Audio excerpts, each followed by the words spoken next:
Hey, what's going on everybody? My name is Payne and welcome to another anime review video. Don't mind me, I'm just taking a little break, at least from what I usually do while making these videos. See, there's something that I'm doing at school. It's called finals. And I know that some of you are pretty surprised right now that there is still school going on, but yeah, this is the final week for me. So, just bear with me here. This might be the only video I'll post probably for a week or so. But, okay, no, I'm going up. But, either way, I'm still going to make it. I'm still going to try my best here.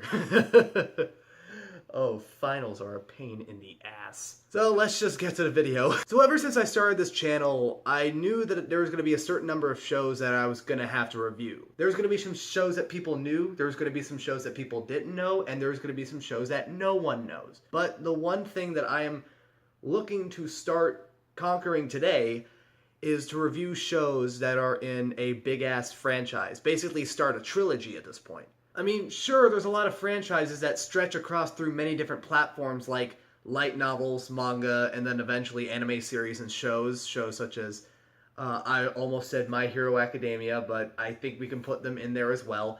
Devil May Cry, Neon Genesis Evangelion, and then some more mainstream shows that I keep hearing about, such as Naruto and Pokemon. And today, I would like to start off this new era on the channel by talking about a series that, on the surface, doesn't really look like much, but if you really analyze it, you could tell that this has a very huge fan base, and that is the Fate franchise. And in this video, we're going to be talking about the first season of the first series of this entire franchise, known as Fate Stay Night. Fate Stay Night was directed by Yuji Yamaguchi and was made by Studio Deen, who has also made anime series such as Hetalia and most recently both seasons of Konosuba, and it aired in the winter of 2006 and consisted of 24 episodes. It started off as an adult visual novel of the same name, Fate Stay Night, made by the gaming company Type Moon on Windows on January 30th, 2004, before a more PG version was made for the PlayStation 2 and PlayStation Vita in 2007. Basically, the 2004 Windows version, if you add in the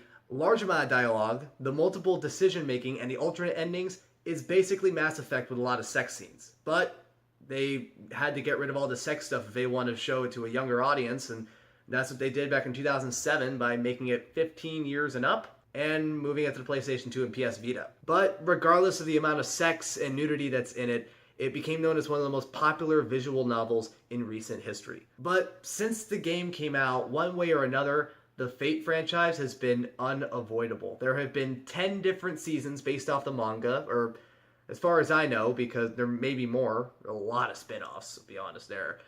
There are 4 more games, there were 8 sets of manga, there were 3 visual novels, and as of right now, there have been 3 movies released, and there's going to be a 4th one coming out this year. I'm sorry if I got any of this wrong, because I did not want to research anymore. Again, finals, can't really do as much as I want to. I will in the future, though. And so let's get ready to talk about a show and to start a series that I probably won't finish until I'm 35. Here is 2006 Studio Deen, Fate Stay Night. So the story of this series follows a kid by the name of Shiru Emiya, an orphaned amateur magus who enters the 5th Holy Grail War, a fight-to-the-death battle royale. No, not that battle royale. Or that. Or that. Or that. Or whatever the hell Fortnite decided to do with Nintendo Switch. Nothing like that. Anyway, it's a battle royale, fight-to-the-death battle royale, with 7 sorcerers, or masters as they're called in the show. They fight with magic, and they have heroes throughout history play as servants for them for a chance at the coveted Holy Grail and have their wishes granted. Basically, it's the masters who are in charge as the servants, and the servants fight each other, and there's 7 of them total. Shiru's story begins 10 years earlier when he is found by a man named Kiritsugu Emiya, and it's discovered that he is the sole survivor of a massive fire that killed his entire family and basically the entire neighborhood. It was like a 50-yard radius. It was weird. One evening, after seeing 2 servants square off at his school, he is attacked, as one of the rules of the Holy Grail War is that witnesses of the Holy Grail War that were not a master or a servant were to be killed, were to be eliminated, were to be taken down. As he was chased all the way to his house by a servant, he was about to be killed when he is saved by a beautiful young girl in shining armor known as Saber, the human personification of King Arthur, calling herself Shiro's servant. In the series, she is just, independent, and totally focused on defeating the other masters to obtain the Holy Grail award to the surviving pair, and at sometimes she is irritated by Shiru's attempts to shield others from danger, including Saber herself, which really ruins the purpose of her and really the amount of gear that practically gives an excuse to cosplayers to buy a lot of metal. I hate when I have to make jokes up on the spot. I should stop doing that. As the series goes on, we are introduced to a couple more characters that accompany Shiru along the way. The first one is Rin Tosaka, who is later discovered to be the master of a servant named Archer. Her presence in the story is established shortly after Shiro is killed by a servant at his school, where upon seeing him, she revives him in respect to her apparent connection to Shiru. As such, the two decide to become allies in the war, unaware of Archer's true identity as an adult Shiru from one of the series' many alternate dimensions.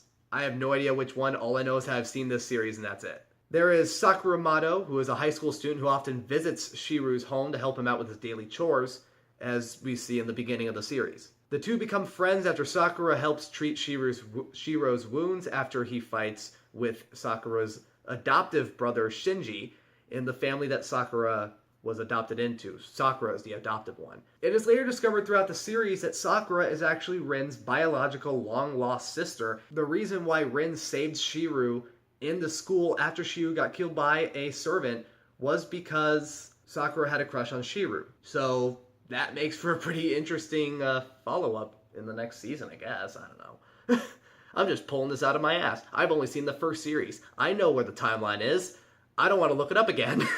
There are also a couple small characters. There is Taiga Fujimura, who has a couple of roles in the show. She has the role of being Shiru's homeroom teacher at his school, but is also Shiru's legal guardian, as she was a family friend of Kiritsugu. Which, if you just put it this way, you have the main character of an anime, who's mainly male. I should mention that he's male.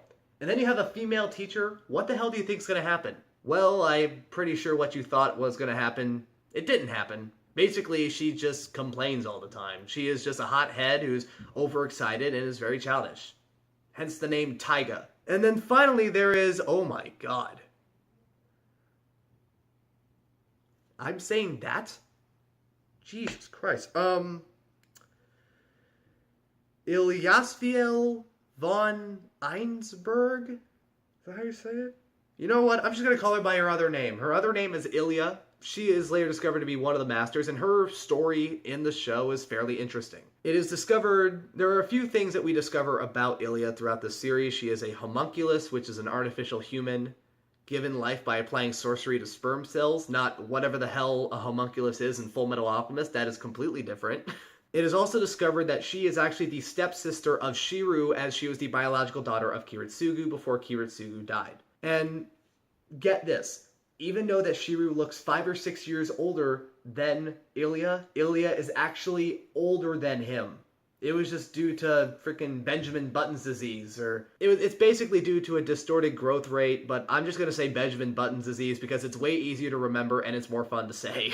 And from what we know, her servant is the son of Zeus and the god of strength Hercules. So that's also pretty interesting. En route to beating the other masters, Shiru discovers that Saber's master during the Fourth Holy Grail War was his adoptive father, Kiritsugu, adding to the fact that Shiru has a crush on Saber. And here's something that I thought was a little off, and I actually thought they would have added more to, was that every time that Shiru would talk to Saber about dating or relationships, she would just be completely oblivious about it. She would only...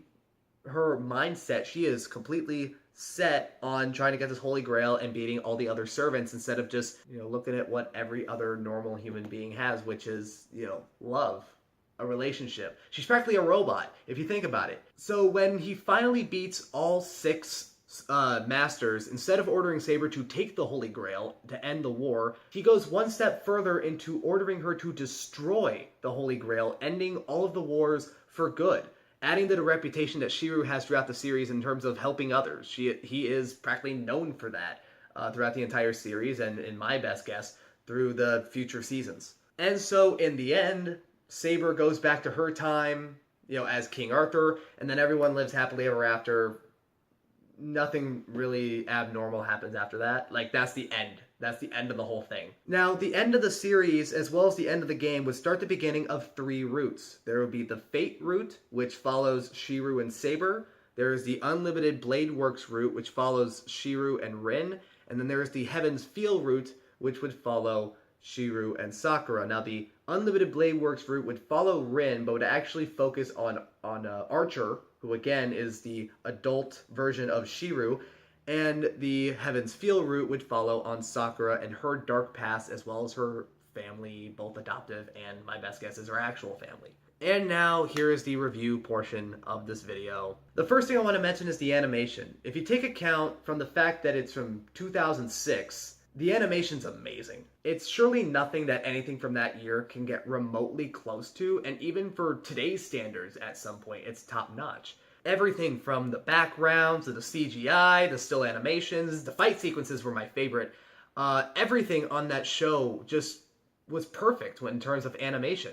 But what really shines are the character designs, especially in the show through every episode. Everyone is iconic, everyone looks different, everyone is memorable just by how they physically look. The songs in the show were catchy in their own merits, and in some cases they were somewhat memorable, some of them for the wrong reasons, because there were some times where they would come off occasionally on the wrong scenes, but for the most part they were pretty good. The main characters in the show, they were all really well made. They had distinct traits, they all had particular looks, they all had background, objective, they all have depth. They all have everything that a character should have in a show like this. But what the main problem I have about the main characters is that most of the time, all the character development is crammed up so much that it ends up not living to the expectations of anyone who would be starting the series would have. There would be examples including how Saber's backstory wasn't really introduced, or how Shiru desperately needed some more development and diversity when he's always the one guy who screws up when Saber's at a fight, either A, trying to protect Saber even though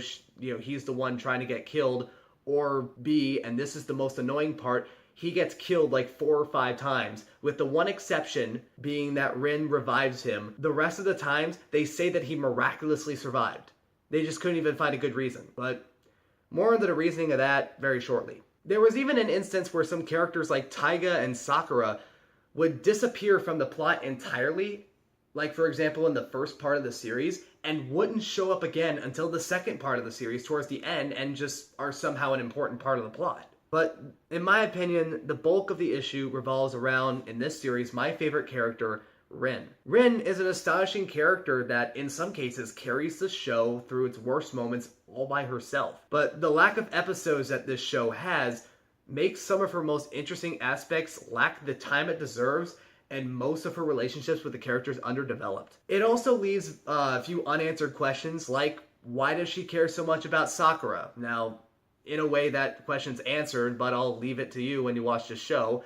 And, is she in love with Shiru? That question wasn't really answered either. And it's because of the timing and the amount of time that the studio had and Yuji Yamaguchi had, which, from what it looks like, is not that much. But instead of answering those questions, they throw a few flashbacks to past events and rush everything out to the point where it doesn't make any sense, and it ends up hurting the otherwise really cool character that Rin is. Even her relationship with her servant Archer is crammed up to the point where he barely shows up anymore in the show, and then they just kill him off. And which leads me to my final issue, which is that for all of the servants, there is little to no character development, with the little part in little to no character development all being towards Saber, which is very unfortunate because, we don't get to find out, where they came from, what was their backstory, why don't we see a flashback of them,